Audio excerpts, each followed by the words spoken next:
Hi. So, in the second part of chemistry topic, how to write chemical equations. Last part, if you have seen, we had just understood how to make formulas, the different valencies and the formulas. This part, we'll try and understand how to make basic chemical equations without balancing it. Balancing we'll do in the third part. Okay, we'll just write very raw chemical equations. Okay. Now, so this is, I have removed all of the simple valencies which I expect you to really know very well.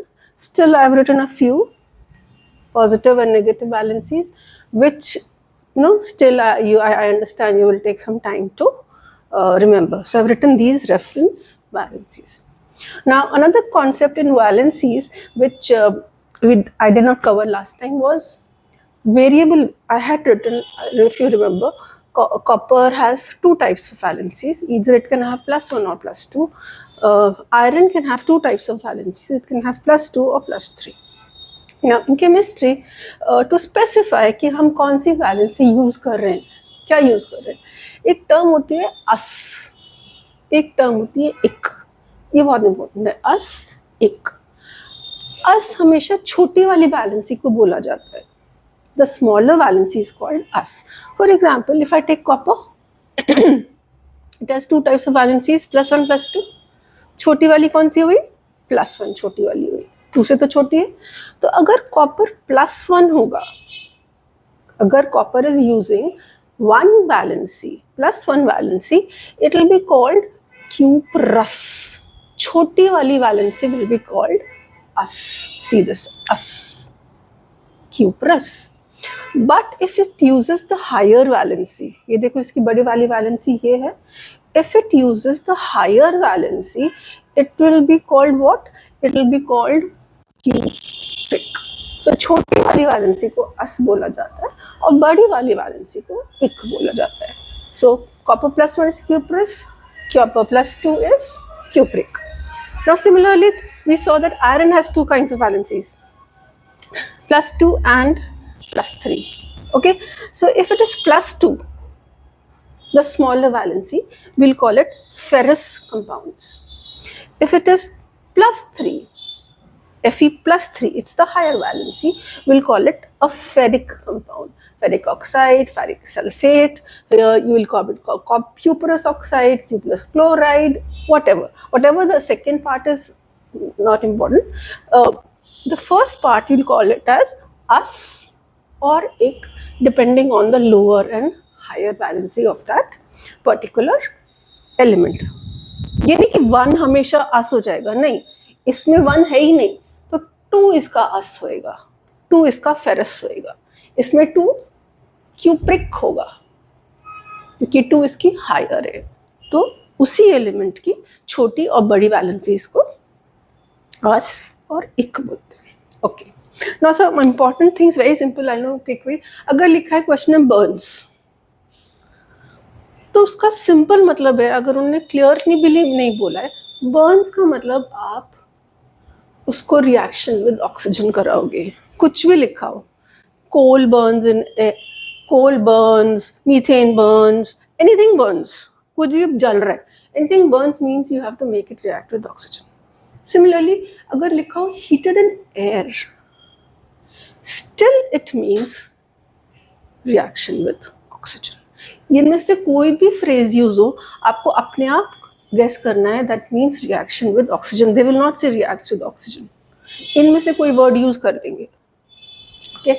Second thing is decomposition. I hope you understand. Decomposition मतलब कोई भी एक compound होएगा, उसको तोड़ना है 2 parts में, 2 parts में, 3 पार्ट्स में. It has to be broken. Okay.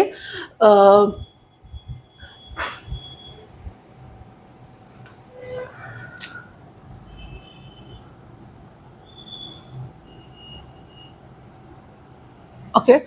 Then the word comes displaces. Displaces मतलब कि हम आपस में एक्सचेंज कर लेंगे. जैसे 2 बच्चे यहाँ बैठे, एक ए यहाँ बैठा है, बी यहाँ बैठा है, सी यहाँ बैठा है, डी यहाँ बैठा है.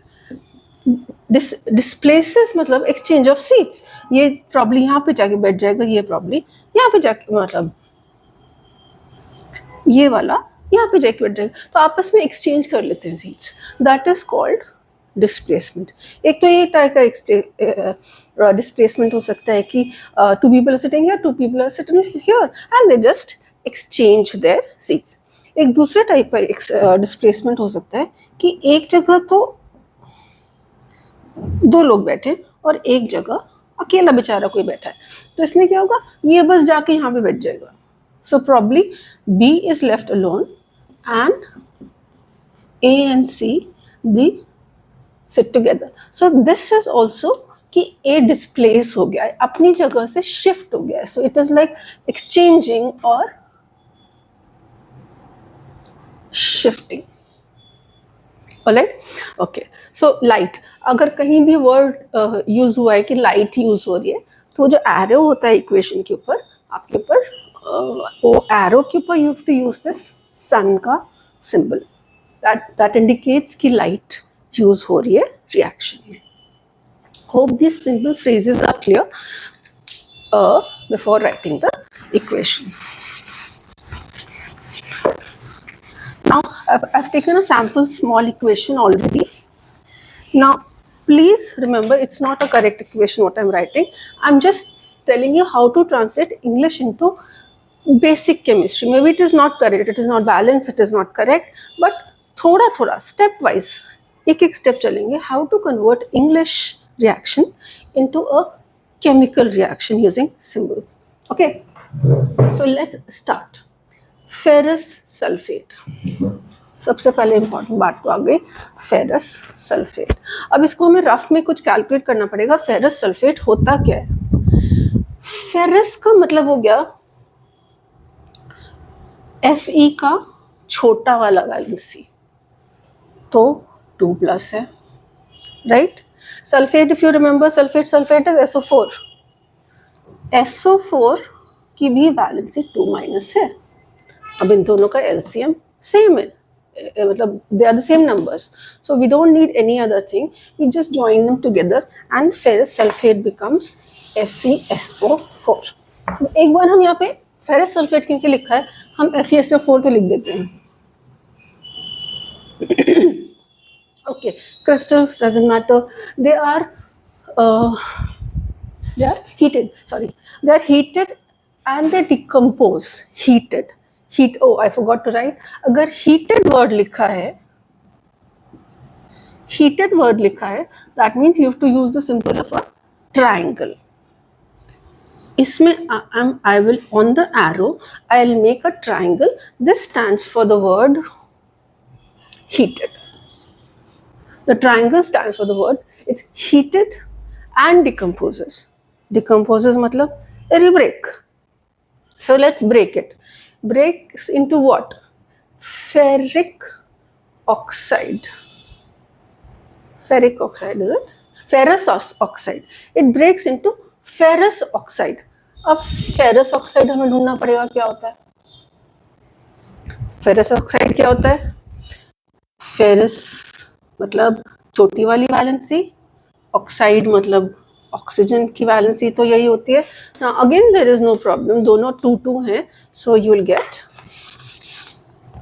again I am saying please remember this may not be a correct reaction only, हो सकता है reaction होता ही ना हो, I'm just telling you how to transform a English sentence into a chemical equation. So we've done this, ferrous sulfate decomposes in heat we've mentioned into ferrous oxide लिख दिया, sulfur dioxide. In the list of gases in the last episode, I had written what sulfur dioxide is. Sulfur dioxide is this, sulfur trioxide is this. So we've used sulfur dioxide, sulfur trioxide. अभी हम balance नहीं कर रहे, we just trying to understand how to convert it into, तो ये basic एक rough equation form हो गई। अब और क्या हम ऑलरेडी यूज कर सकते हैं बिना सोचे, just by reading what else can be write. They are heated हो गया, डिकम्पोज हो गया, टूट रहा है, देखो इन ब्लैक फेरस, इन्होंने हमें कलर दे दिया. तो that's a very important information that we can write कि जो फेरिक ऑक्साइड है ये ब्लैक इन कलर है, इसके नीचे ब्लैक लिख दो. इंटू दे चलो, और कुछ दिया नहीं तो हम इतना तो कम से कम लिख ही सकते हैं ना, if nothing else. So we'll stop here. We're not balancing it right now. We'll just understand. Okay, हमने थोड़ा थोड़ा conversion कर लिया. Okay. Now let's do. I hope this one equation is clear. Now I'll take another example. Let's take a very simple example and see if we can write. Okay. So the question is magnesium ribbon. Quickly, I'll write in a bad handwriting. Ribbon bonds to form magnesium oxide white powder. Okay, and we have to convert it into equation. Okay, so we'll start. Magnesium का symbol हमें पता है, हमने लिख दिया Mg. Ribbon अब solid चीज ही होगी ना. Okay, let's forget that. Burns का what did I tell you? Burns means हमें ऑटोमेटिकली ऑक्सीजन के साथ रिएक्शन कराना है. They have not said oxygen, but the word burns tells you that it has to react with magnesium oxide to form magnesium oxide. Now what is magnesium oxide? अब बना लेते हैं. Magnesium oxide क्या होता है? Mg की valency 2+, oxygen की valency 2-, दोनों की सेम वैलेंसी, तो मैग्नीशियम ऑक्साइड हो जाएगा मैग्नीशियम. ओ, इतना बन गया. लेट्स सी हम और क्या इसमें ऐड कर सकते हैं. Magnesium ribbon. अब इस रिबन को क्या करें? इसको भी तो यूज करना चाहिए. Ribbon will always be a solid thing. Liquid तो रिबन होता नहीं है, गैस तो रिबन होती नहीं है. तो we can automatically without thinking write S here. This is adding value to the equation. Okay, oxygen we know is a gas, इनको बोलने की भी जरूरत नहीं है. तो we can probably write gas here, और we can write air here. कि बर्न करने तो एयर में ही कर रहे होंगे, स्पेस में ले जाके तो कर नहीं रहे बर्न. तो द मैग्नीशियम रिबन बर्न्स, तो बर्न्स को ऑक्सीजन और एयर और gas. Magnesium oxide white powder. Powder से क्या पता चलता है कि सॉलिड तो होने ही वाला है. Okay, sorry. So I forgot to put it on silent mode.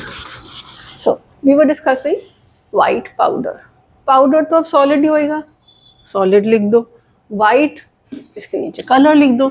So without thinking anything, हमने सिर्फ हर word को use करके उसको equation में change कर दिया.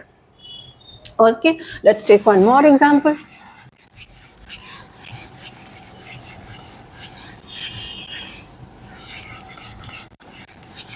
Now, what example should we take? A typical example, पता नहीं.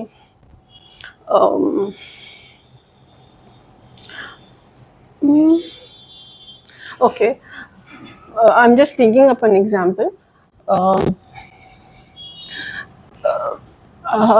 Sulfuric acid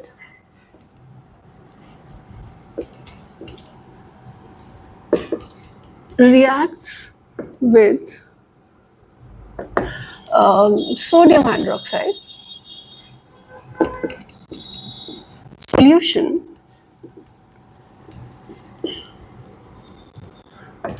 to cause displace, okay, forget displace, to form sodium sulfate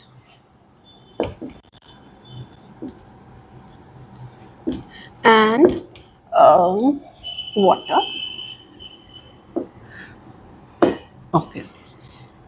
Now before that, again a few points which we have to remember. जैसे हमने remember किया कि burn होता है तो तो आई एम सॉरी, बर्न होता है तो ऑक्सीजन लिखना होता है, हीटेड होता है तो ट्रायंगल बनाना होता है. ऐसे a few pointers. Whenever you see an acid and a base reacting, they will not mention, but हमें पता होता है ये exothermic, हमेशा exothermic होता है. These pointers you have to remember. That means heat will be a product. Heat बाहर निकलेगी, प्रोडक्ट साइड पे हमें हीट निकालनी है. एक तो बात ये हो गई. Solution, whenever the word solution is there, इसका मतलब है जो भी चीज़ है उसको हमने पानी में डिजोल्व किया हुआ है. जैसे यहाँ पे सोडियम हाइड्रोक्साइड सोल्यूशन है, इसका मतलब सोडियम हाइड्रोक्साइड था, उसको हमने पानी में घोला हुआ है. तो अगर सोल्यूशन होता है तो उसको हम हमेशा उसके बाद में ऐसे ऐसे करके एक्वस लिख देते हैं. एक्वस मीन्स कि वो पानी में डिजोल्व है. So the solution word का short form aqueous आ जाता है. Now, so now the question, let me reform it. Dilute sulfuric acid. अगर dilute लिखा है तो इसका मतलब in the bracket I have to write dilute. ठीक है, तो इसमें जो स्पेशल वर्ड्स आ रहे हैं, we have understood what to write there short forms as. Formulas हमको बनाने आ गए, हम छोटे छोटे वर्ड्स का को भी हमें ऐड करना होता है इक्वेशन में. चलो, अगर हमें ये समझ आ गया हो तो let's quickly make the equation. What is sulphuric acid? Acids तो हमें सिर्फ 3-4 ही है सिलेबस में. देखो ये बहुत आसान है. HCl है, HNO3 है, H2CO3 है, H2SO4 है. Now what is dilute sulphuric acid? You should know it by now. Sulphuric acid is H2SO4. Fine. Now dilute, तो immediately इसके साथ लिख दो dilute. Now reacts with sodium hydroxide solution. Now sodium hydroxide का formula बनाते हैं. Sodium का valency +1, hydroxide की वैलेंसी -1, दोनों 1-1 है तो उसमें कुछ खास प्रॉब्लम नहीं आई. It reacts with sodium hydroxide solution. Solution की जगह हम क्या लिख देंगे फिर? जब उन्होंने सोल्यूशन लिखा है तो हम एक्वस लिख देंगे. तो ये वर्ड क्या क्या यूज हो गया? ये यूज हो गया, ये यूज हो गया, react with sodium hydroxide use हो गया, सोल्यूशन यूज हो गया to produce sodium sulphate. Displaces भी मैं लिख रही थी, नहीं लिख रही थी, पर हमें पता होता है सोडियम सल्फेट में यहाँ पे क्या होएगा, ये यहाँ से टूटेगा, ये यहाँ से टूटे. हमेशा पॉजिटिव और नेगेटिव आपस में टूट जाते हैं. यहाँ पे ये पॉजिटिव है, ये नेगेटिव है, यहाँ से टूट जाएगा. ये पॉजिटिव, ये नेगेटिव है, यहाँ से टूट जाएगा. They are forming sodium sulphate. Okay, that means ये दोनों आपस में ज्वाइन हो रहे हैं. सोडियम सल्फेट आपस में ज्वाइन हो रहे हैं. इसका रफ में हम फॉर्मूला बना लेते हैं. अब इनकी वैलेंसी सेम नहीं है. इसकी 1 है, इसकी 2 है, तो हमें क्या करना पड़ेगा? इसका एलसीएम निकालना पड़ेगा. 1 और 2 का एलसीएम 2, मतलब हमें दोनों का टोटल चार्ज 2 करना पड़ेगा. दोनों का चार्ज, ये तो ऑलरेडी 2 चार्ज है, इसको तो कुछ छूना ही नहीं. इसका 2 चार्ज आप कैसे बनाओगे? इसका 2 चार्ज बनाओगे आप ऐसे करके. तो हमारे पास सोडियम सल्फेट का फॉर्मूला क्या आ गया? Na2SO4. यहाँ 2 करने से ये मल्टीप्लाई हो गया और दिस बिकम्स +2. नाउ दोनों की वैलेंसीज बराबर हो गई. As I told you, the charges should be same on both positive and negative ends. So the formula of sodium sulphate becomes, तो हम यहाँ थे, it forms sodium sulphate. So we'll write Na2SO4. अभी हमने formula calculate किया. And water we know is this. Water we know is liquid. हम ये लिख देते हैं. It's an acid and it's a base. तो हम अपने आप से यहाँ पे heat भी लिख देते हैं. That heat is being produced. You can write a lot of other things, but चलो जितना बस इक्वेशन में लिखा है उतना तो हम लिख ही दें, बाकी तो हमें सोचना पड़ता है. इतना तो हम लिख ही दे सकते हैं ना. Okay, so I hope you're understanding how to basically convert words into equation. In the next part, we'll take up how to balance it first of all and how to add value. यहाँ पे नाम लिखने या colour लिखने या और जो भी चीज़ें होती हैं, how to add value to the equation. All the best.